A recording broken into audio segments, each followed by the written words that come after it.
ভাই আজরাইল বলো, আমার যে সিনার মধ্যে তুমি হাত দিয়েছো, আমার মন বলে, আমার মনে হয় 7 আসমান জমিন ভেঙে আমার মাথার মধ্যে আইসা পড়ে গেছে। ও জিবরাইল বলো, আমার মরণটা যদি এমন হয়, আমার উম্মতের অবস্থাটা কেমন হবে?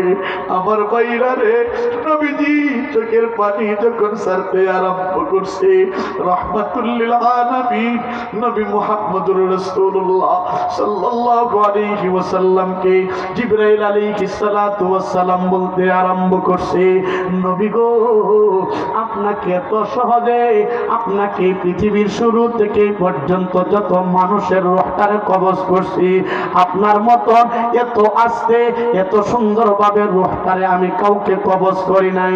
মুসলমান ভাইরা রে, আমার নবী কান্দে, ডাক দিয়ে বলে, ভাই আজরাইল, আমার যদি এমন আস্তে করে রূহটা কবজ করা হয়, 7 আসমান জমিন আমার মাথার মধ্যে ভেঙে পড়ে, আমার উম্মতের মননটা কেমন করে হবে?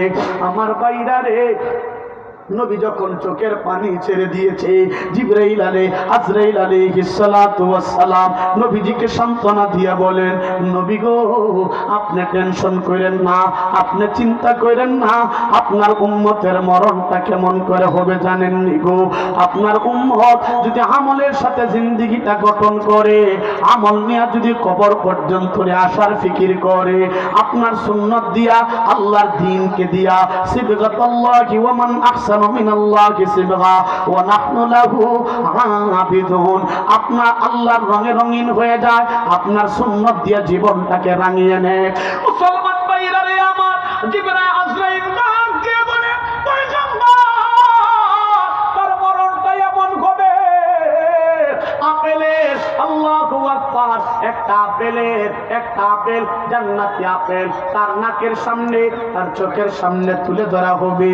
ও পয়গম্বর, এই রূহটা আপেলের দিকে তুলানো হবে, আপেলের, আল্লাহু আকবার, আপেল তার সামনে রাখা হবে, আপেলের মধ্যে আপেল তার সামনে রাখলে, আল্লাহু আকবার, এই জান্নাতি মানুষ, ইমানদার মানুষটা আপেল তার দিকে তাকিয়ে থাকবে। আমার আল্লাহ পাক ঠিক সাথে সাথে আমি আজরাইল এই বান্দার রূহটাকে আপেলের মধ্যে ঢুকায় দিব। আল্লাহু আকবার, সে জান্নাতের পাখি হয়ে যাবে, সে জান্নাতে চলে যাবে, বলতে পারবে না ইমানদার বান্দা তার মরণ কেমন হয়েছে। আমার ভাইরা রে, নবীজি দুনিয়া থেকে বিদায় হওয়ার সময়, মারাজুল মউতের সময় আপনার জন্য, আমার জন্য ফিকির করছে, নবীজির যদি এমন মরণ হয়, আপনি আমার, আল্লাহু আকবার, আমল তো তেমন সুন্দর নাই, কবর কেমন হবে?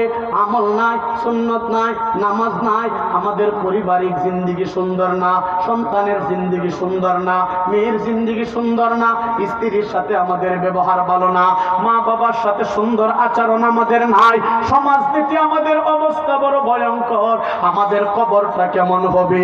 আমাদের মরণ কেমন হবে? ও মুসলমান, আওয়াজ করে বলো, মরণের আগে মরণের সামান জোগাড় করার দরকার আছে না না? আরো জোরে আওয়াজ করে বলেন, আছে না না?